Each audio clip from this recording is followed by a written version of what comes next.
সংবিধানের কথা বলা হয় তাহলে ফ্যাসিস্ট হাসিনাকেই এখনকার প্রধানমন্ত্রী হিসেবে মেনে নিতে হবে। বর্তমান সরকার কি সেটা মেনে নিতে প্রস্তুত কিনা আমরা তার কাছে সেটা শুনতে চাই। আসসালামু আলাইকুম। ও ভাইরে ভাই, বাংলাদেশের রাজনীতিতে আবারও সৃষ্টি হয়েছে নতুন আলোড়ন।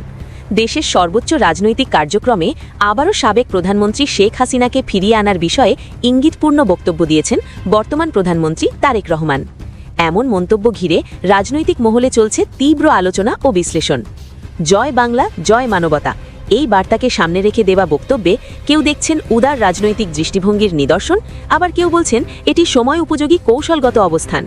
ক্ষমতার রাজনীতিতে যেখানে প্রতিশোধ, প্রতিহিংসা ও প্রতিদ্বন্দ্বিতাই মুখ্য হয়ে ওঠে, সেখানে মানবতা ও জাতীয় ঐক্যের ভাষা নিঃসন্দেহে ব্যতিক্রমী। রাজনৈতিক বিশ্লেষকদের মতে এই বক্তব্য শুধু একটি মন্তব্য নয়, এটি ভবিষ্যৎ রাজনীতির সম্ভাব্য দিক নির্দেশনা। একজন সাবেক প্রধানমন্ত্রীকে রাষ্ট্রীয় মর্যাদায় ফিরিয়ে আনার প্রসঙ্গ বাংলাদেশের রাজনৈতিক ইতিহাসে এক নতুন অধ্যায়ের সূচনা করতে পারে। এদিকে সাধারণ মানুষের একটি বড় অংশ এই বক্তব্যকে ইতিবাচক হিসেবেই দেখছেন। তাদের মতে প্রতিহিংসার রাজনীতি নয়, দেশের প্রয়োজন স্থিতিশীলতা, সহনশীলতা ও মানবিক নেতৃত্ব। এই জায়গা থেকেই জয় বাংলা, জয় মানবতা শব্দটি নতুন করে গুরুত্ব পাচ্ছে। আমি তো ফিরে আসবোই ইনশাল্লাহ।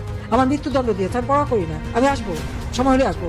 তবে তার আগে এতদিন তারেক জিয়া, খালেদা জিয়া, তাদের অত নাম শুনেছেন আপনারা, তাদের আমলটা একটু দেখেন, কারণ না দেখা পর্যন্ত তো আপনারা বুঝবেন না। যেমন ইনুস সম্পর্কে যখন আমি কিছু বলতাম তাদেরকে বিশ্বাস করতে চাইতো না। 2018 সাল থেকে সে চক্রান্ত করে যাচ্ছে। 2007 সালে নিজে দল করার চেষ্টা করেছে। 2011 সাল থেকে তার চেষ্টাই ছিল কিভাবে আমাকে ক্ষমতাচ্যুত করবে বা হত্যা করবে। 24-এ এসে পেরেছে। সে 11 সাল থেকে যেটা চেষ্টা 24-এ এসে করতে পারলো। তারপর যখন বেঁচে আছি ইনশাল্লাহ একদিন বাংলাদেশে আসবো, বাংলাদেশের মানুষের জন্য ঠিকই আবার আমরা উন্নত জীবন দিতে পারবো, এ বিশ্বাস আমার।